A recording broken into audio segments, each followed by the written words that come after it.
Korang tahu tak, ada tempat yang korang boleh simpan duit dan korang boleh buat duit. Okey, korang letak je duit dalam tu, korang akan dapat return secara harian. Korang tak perlu melabur, dia tak ada risiko. Korang just letak sahaja duit dan korang dapat return secara harian. Okey. So hari ni aku nak tunjuk korang dalam Touch and Go kita boleh dapat return secara harian.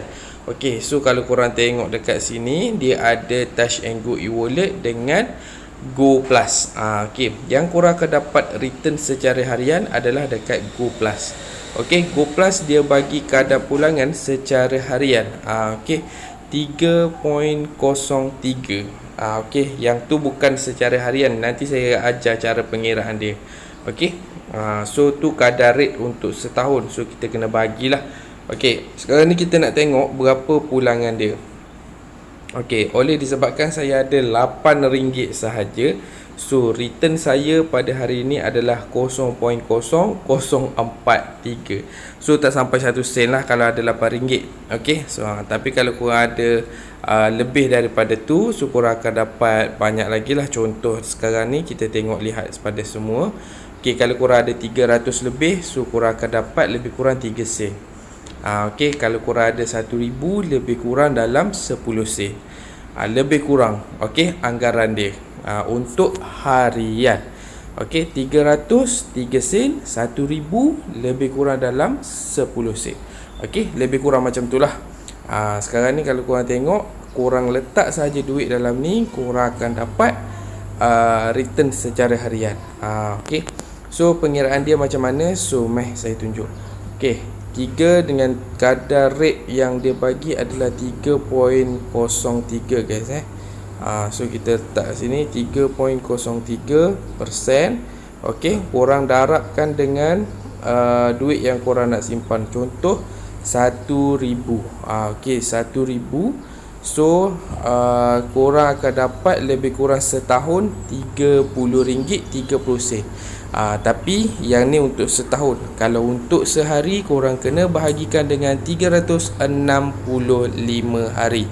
So anggaran yang korang boleh dapat untuk harian adalah 8 sen. Okey, 8 sen. Itu pengiraan yang tepat lah. Tapi rate ni dia berubah-ubah. Okey, berubah-ubah. Tapi kebiasaannya dalam 3% macam tu lah. Okey, dalam 3% macam tu. Okey, so dia takkan lonjak lebih biasanya.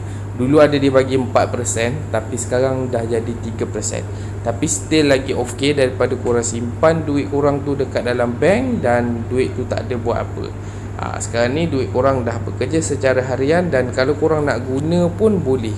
Korang nak pindah duit, korang nak transfer, okey, so boleh sahaja. Transaksi boleh dilakukan lah. Walaupun korang letak dalam Touch and Go Plus tu, korang nak guna FRID tu pun boleh. Korang nak guna untuk transfer duit macam ni kan, keluar kepada akaun bank pun boleh. Okey, korang nak scan QR buat bayaran pun boleh. Okey, dia tak ada masalah. Duit korang tu tak ada sekatan. Okey, korang nak guna, korang boleh guna pada bila-bila masa sahaja.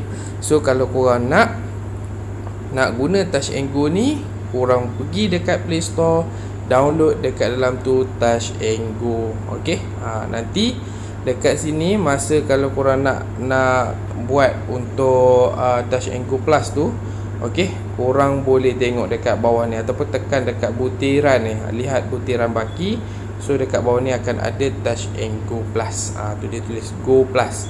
Ataupun korang boleh cari dekat kawasan ini guys. Dekat kawasan ni korang tekan lagi, nanti dekat sini akan keluar Go Plus. Tu. Okey, so korang boleh berdaftar dekat situlah untuk buat Go Plus. Okey, jadi kalau korang rasa video ni bermanfaat, korang boleh tekan button subscribe, like dan juga share. Nanti saya akan kongsikan tempat mana lagi yang bagi return secara harian. Okey.